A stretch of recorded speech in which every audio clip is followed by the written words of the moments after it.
नमस्कार विद्यार्थियों, BA part second. हम पढ़ रहे थे भारत की जनजातियाँ, जिसके अंतर्गत हमने इससे पहले आपकी संथाल जनजाति पढ़ी। उसी तरह देखिए, विश्व और भारत की जनजातियाँ आपके सिलेबस में हैं, तो दो जनजातियाँ हमने विश्व की पढ़ी थी, उसके बाद एक जनजाति भारत की पढ़ी थी जिसमें संथाल जनजाति है। आज हम पढ़ेंगे गौंड जनजाति। ठीक है, गौंड, जिस प्रकार से हमने पूर्ववर्ती जनजातियों को पढ़ा कि सबसे पहले हमने उनका निवास क्षेत्र पढ़ा था, शारीरिक विशेषताओं को देखा, वो लोग किस प्रकार से भोजन करते हैं, किस प्रकार वस्त्र और आभूषण है वो धारण करते हैं, उनके आर्थिक क्रियाकलाप हैं वो किस प्रकार के हैं, उन लोगों की सामाजिक व्यवस्था, विवाह प्रथा, सामाजिक संगठन वो कैसा पाया जाता है। ठीक है, और आधुनिक समाज के संपर्क में आने से उन लोगों में किस प्रकार का परिवर्तन हुआ है। तो इन टॉपिकों के अंतर्गत या बिंदुओं के अंतर्गत हम एक एक जनजाति का अध्ययन करेंगे। तो सबसे पहले हम देखते हैं गौड़ जनजाति है, उसका निवास क्षेत्र, कि वो लोग कहाँ पर निवास करते हैं। निवास क्षेत्र देखिए, गौड़ जनजाति है वो भारत की सबसे बड़ी जनजाति है। ठीक है, इसकी जनसंख्या है वो लगभग 1 करोड़ है। प्राचीन गोंड राजाओं के वंशज हैं ये, और भौगोलिक दृष्टि से जो गौड़ जनजाति है वो मध्य प्रदेश, छत्तीसगढ़, तेलंगाना, आंध्र प्रदेश है, महाराष्ट्र है, उसमें निवास करती है। ठीक है, ये दक्षिण में गोदावरी नदी से लेकर उत्तर में विंध्याचल पर्वत हैं, वहाँ तक फैले हुए हैं। छत्तीसगढ़ में विशेष प्रकार से जो बस्तर का पठार है, इनमें इनका मुख्य वर्ग है मारिया, मुरिया, परजा, भटरा, ढाकर हैं, वो निवास करते हैं। इसके अलावा आंध्र प्रदेश के गंजाम और विशाखापट्टनम जिले में साकोरा, कुरुश और केवट वर्ग के लोग हैं, वो रहते हैं। इनकी जो अधिकांश जनसंख्या है वो छत्तीसगढ़ के जगदलपुर, दांतेवाड़ा, कांकेर, धमतरी, राजनांदगांव, महाराष्ट्र के भंडारा और चंद्रपुर है। ठीक है, करीमनगर जिले हैं, इनमें पाई जाती है। तो ये है इन लोगों का निवास क्षेत्र। तो देखिए, गौंड जनजाति भारत की सबसे बड़ी जनजाति,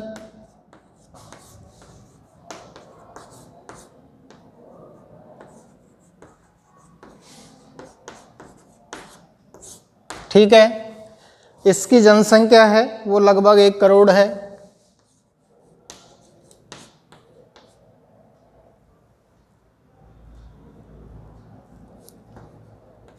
एक करोड़, ठीक है। ये प्राचीन गौंड राजाओं के वंशज हैं।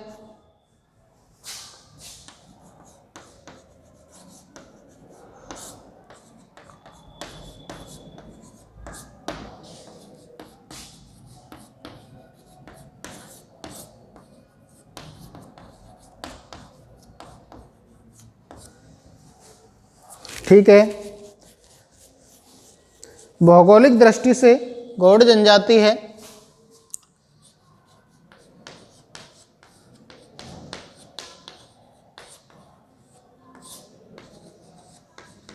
भौगोलिक दृष्टि से इनका जो निवास क्षेत्र है वो है मध्य प्रदेश,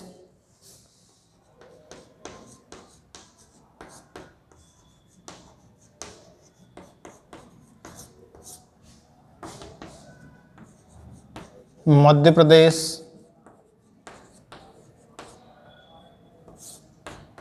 छत्तीसगढ़,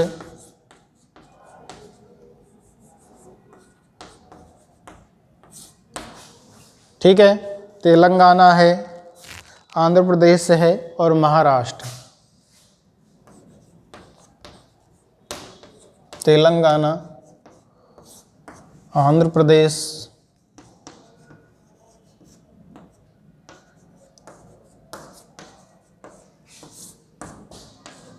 महाराष्ट्र में निवास करती है। भौगोलिक दृष्टि से, ठीक है।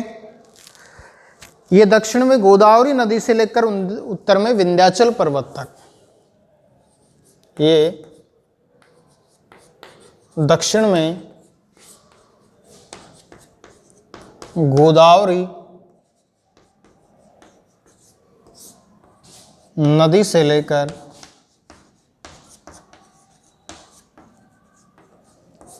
उत्तर में विंध्याचल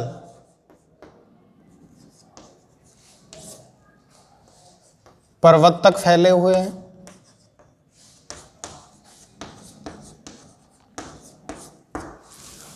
ठीक है, तो गोदावरी नदी से लेकर के उत्तर में विंध्याचल पर्वत तक।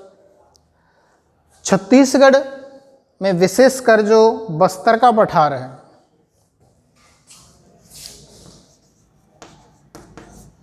छत्तीसगढ़ में विशेषकर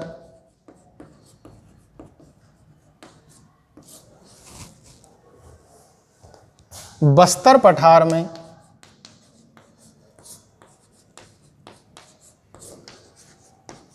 इनका जो मुख्य वर्ग है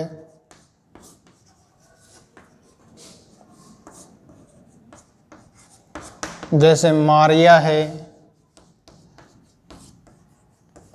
ठीक है, मारिया, मुरिया, परजा, भटरा,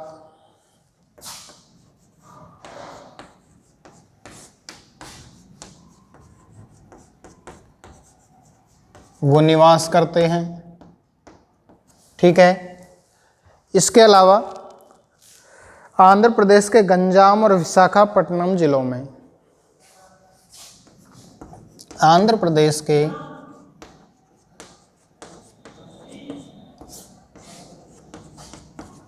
गंजाम व विशाखापट्टनम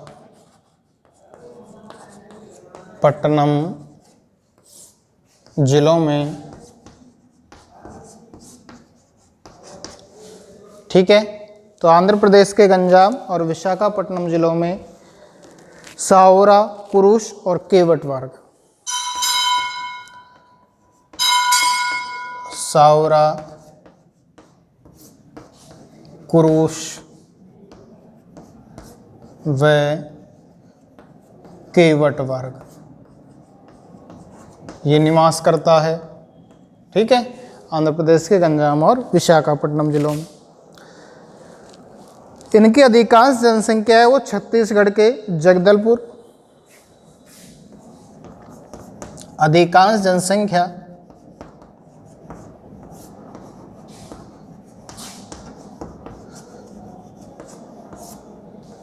छत्तीसगढ़ के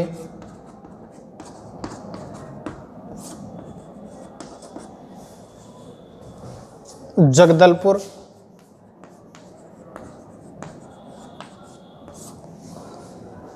ठीक है, इसके अलावा दांतेवाड़ा, कांकेर और धमतरी,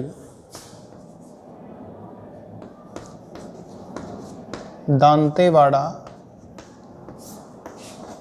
कांकेर, धमतरी, ठीक है, और राजानंदगांव,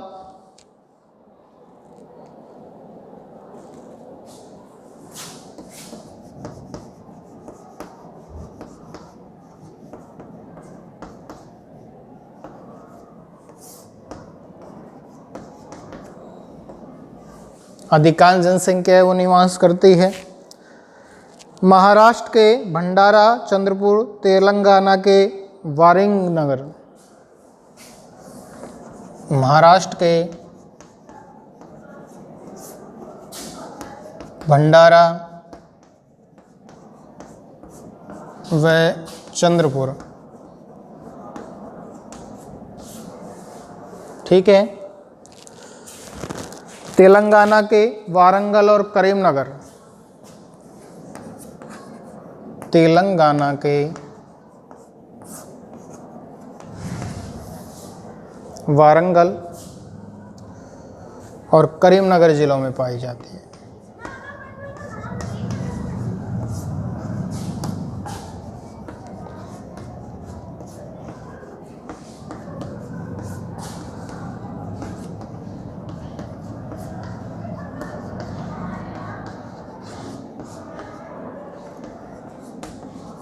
ठीक है, तो ये है इनका निवास क्षेत्र। देखिए, भारत की सबसे बड़ी जनजाति है गौड़ जनजाति। जनसंख्या है वो लगभग 1 करोड़ है। प्राचीन गौड़ राजाओं के ये लोग वंशज है। भौगोलिक दृष्टि से गौड़ जनजाति है वो मध्य प्रदेश, छत्तीसगढ़, तेलंगाना, आंध्र प्रदेश और महाराष्ट्र में निवास करती है। ये लोग दक्षिण में गोदावरी नदी से लेकर के उत्तर में विंध्याचल पर्वत तक फैले हुए हैं। छत्तीसगढ़ में विशेष रूप से बस्तर के पठार में इनका मुख्य वर्ग मारिया है, मुरिया है, परजा है, भटरा है, वो निवास करता है। आंध्र प्रदेश के गंजाम और विशाखापट्टनम जिलों में साओरा, कुरुश और केवट वर्ग के लोग निवास करते हैं। इनकी जो अधिकांश जनसंख्या है वो छत्तीसगढ़ के जगदलपुर, दांतेवाड़ा, कांकेर, धमतरी, राजानांद गांव, महाराष्ट्र के भंडारा और चंद्रपुर, तेलंगाना के वारंगल और करीमनगर जिले हैं, इनमें पाई जाती है। तो यह है इन लोगों का निवास क्षेत्र। यदि इस निवास क्षेत्र को हम मैप के द्वारा प्रदर्शित करें तो देखिए, हमको भारत का एक मैप बनाना होगा इसके अंतर्गत, और मैप के द्वारा इनको प्रदर्शित करना होगा।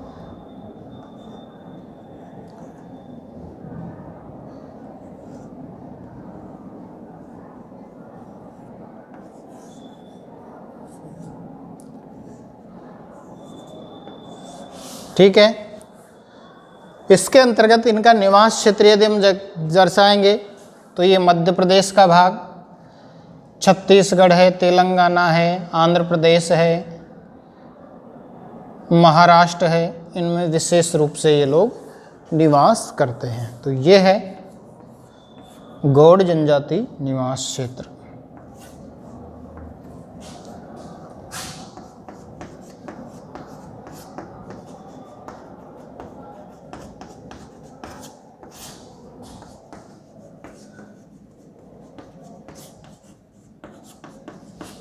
ठीक है, तो इस प्रकार से यहाँ पर गौड़ जनजाति है वो निवास करती है। तो ये हो गया इनका निवास क्षेत्र गौड़ जनजाति का।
अगला है गौड़ जनजाति का शारीरिक लक्षण।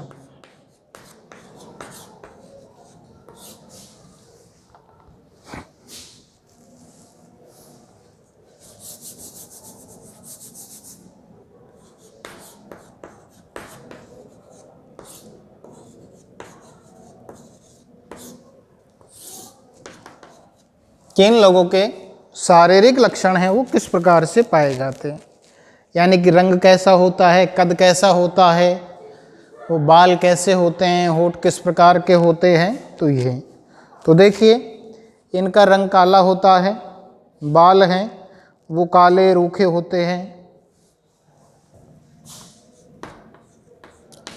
रंग इनका काला, बाल काले रूखे।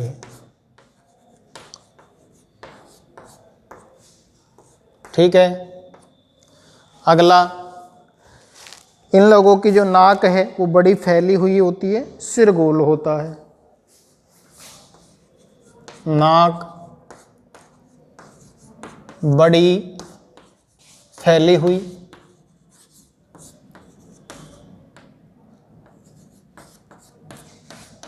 सिर गोल होता है। ठीक है। इसके अलावा होठ मोटे,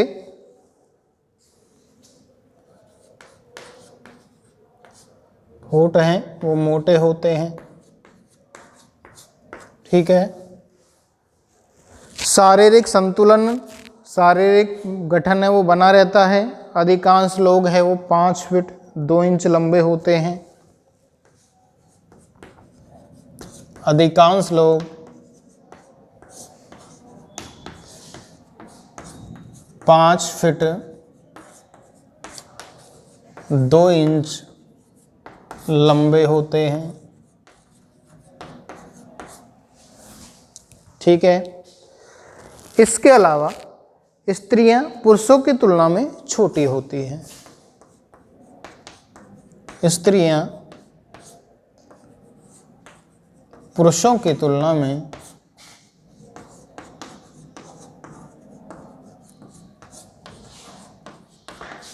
छोटी।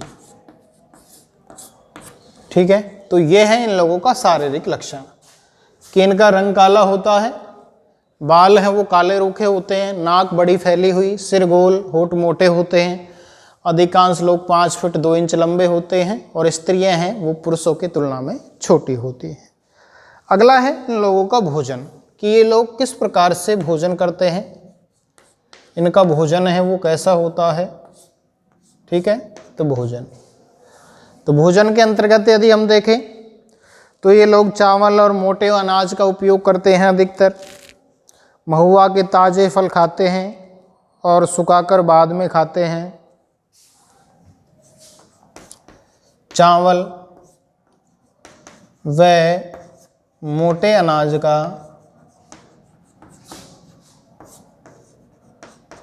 उपयोग। ठीक है। महुआ के ताज़े फल खाते हैं,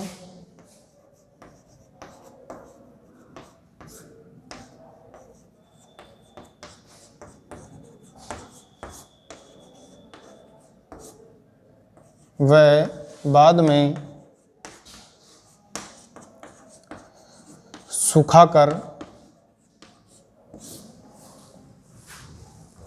खाते हैं। ठीक है। महुआ के फलों को ही बाद में सुखाकर खाते हैं। कंदमूल, टेंगू, चरके फल, कंदमूल फल का प्रयोग करते हैं। टेंगू, चरके फल, ठीक है, इनका उपयोग करते हैं। और आम, आंवला, जामुन आदि भोजन के रूप में काम में लेते हैं। आम, आंवला, जामुन आदि भोजन के रूप में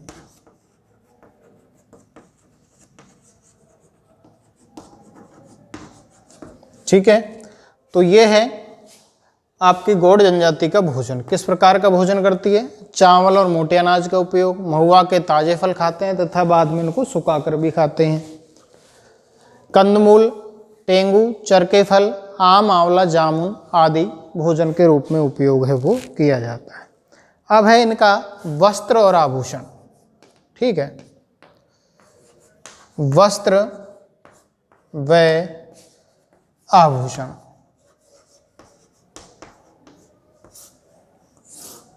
कि ये लोग किस प्रकार के कपड़े पहनते हैं। तो देखिए, सूती वस्त्र पहनते हैं, पास के कस्बे से सूती कपड़ा है वो खरीद कर लाते हैं। सूती वस्त्र पहनते हैं, पास के कस्बे से सूती कपड़ा खरीद कर लाते हैं।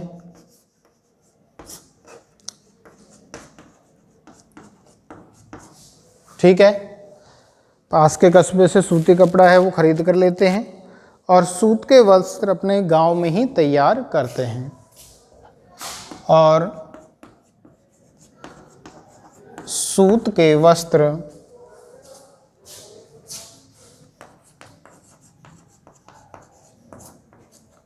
अपने गांव में तैयार करते हैं।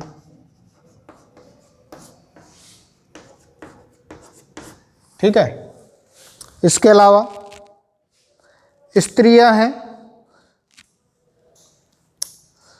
अपने पालतू भेड़ बकरियों से ऊन और बाल प्राप्त हो जाता है। अपने पालतू भेड़ बकरियों से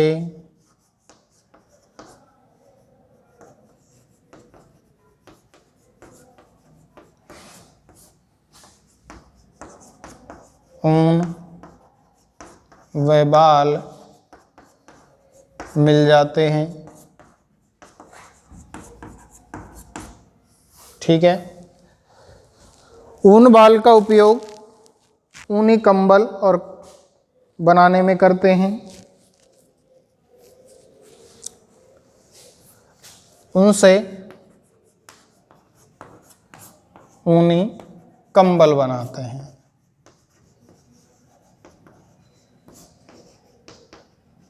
ठीक है, इसके अलावा महिलाएं हैं, मूंगे और नकली मोतियों से बने आभूषण। स्त्रियां मूंगे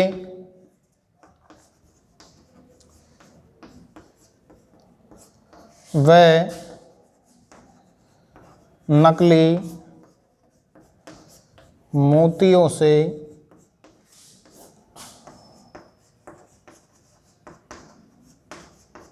आभूषण गले में। ठीक है, मूंगे और नकली मोतियों से जो आभूषण बनते हैं गले और हाथों में पहनती हैं।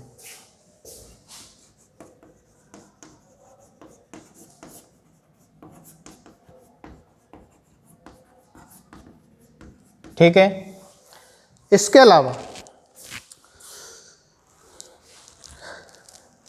मूंगे और कोड़ियों से गूंथकर हार बनाती हैं। मूंगे व कोड़ियों से गूंथकर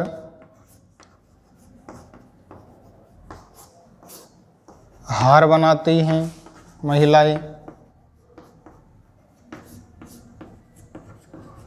ठीक है, इसके अलावा जिसे फूल पत्तियों से बने देसी रंग से रंग लिया जाता है, जिसे फूल पत्तियों से बने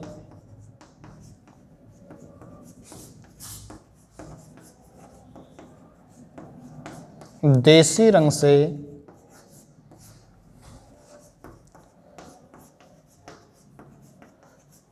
रंग लिया जाता है।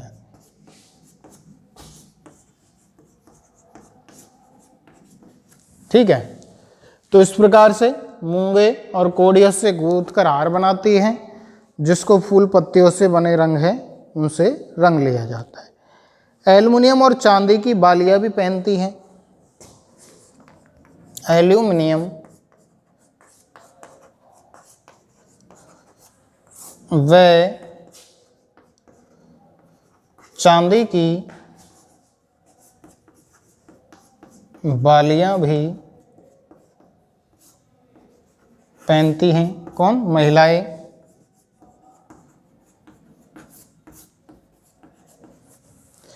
इसके अलावा पशुओं के सींग के कंगे हैं वो बनाए जाते हैं। पशुओं के सींग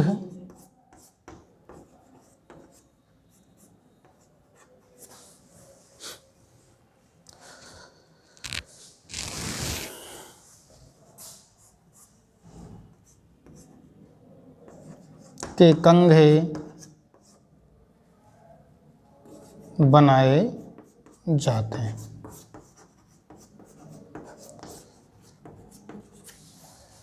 तो पशुओं के सींग के कंघे हैं वो भी ये लोग बनाते हैं। तो देखिए वस्त्र और आभूषण इनका देखें यदि हम, तो देखो ये लोग सूती वस्त्र पहनते हैं। पास के कस्बे में जाकर ये लोग क्या करते हैं? सूती वस्त्र और कपड़ा खरीद कर लाते हैं और अपने गांव में ही सूती वस्त्र है उसको तैयार कर लेते हैं। अपने पालतू भेड़ बकरियों से ऊन और बाल इनको मिल जाते हैं, जिनसे ये ऊनी कंबल बनाते हैं। स्त्रियां क्या करती हैं? मूंगे और नकली मोतियों से बने जो आभूषण हैं उनको अपने गलों में और हाथों में पहनती हैं। मूंगे और कोड़ियों से गूंथ कर हार भी बनाती हैं, जिसे फूल पत्तियों से जो बना देशी रंग है उससे रंग लिया जाता है। इसके अलावा एल्युमिनियम और चांदी की बालियां भी ये महिलाएं हैं वो पहनती हैं। पशुओं के सींग हैं उनके कंगे बनाए जाते हैं और उनका उपयोग अपने बालों के लिए किया जाता है। तो ये है गौड़ जनजाति। गौड़ जनजाति का हमने शारीरिक लक्षण देखा, भोजन देखा, वस्त्र और आभूषण देखे। इसके बाद हम देखेंगे इनके औजार और उपकरण। तो यहाँ पर आज के लिए हमने शारीरिक लक्षण, रंग काला, बाल काले, नाक बड़ी फैली हुई, सिर गोल, ठीक है, होठ मोटे, लोग 5 फीट 2 इंच लंबे, स्त्रियां पुरुषों की तुलना में छोटी। कंदमूल में अधिकतर शाकाहारी उपयोग, चावल, मोटे अनाज, महुआ के फल, कंदमूल फल, टेंगू, आम, आंवला, जामुन आदि भोजन के रूप में ये काम में लेते हैं। तो ये हो गया गौड़ जनजाति का। आज हमने पढ़ा निवास क्षेत्र, शारीरिक लक्षण, भोजन, वस्त्र और आभूषण, और हम नेक्स्ट क्लास के अंतर्गत इनका पढ़ेंगे औजार एवं उपकरण। तो धन्यवाद आपको।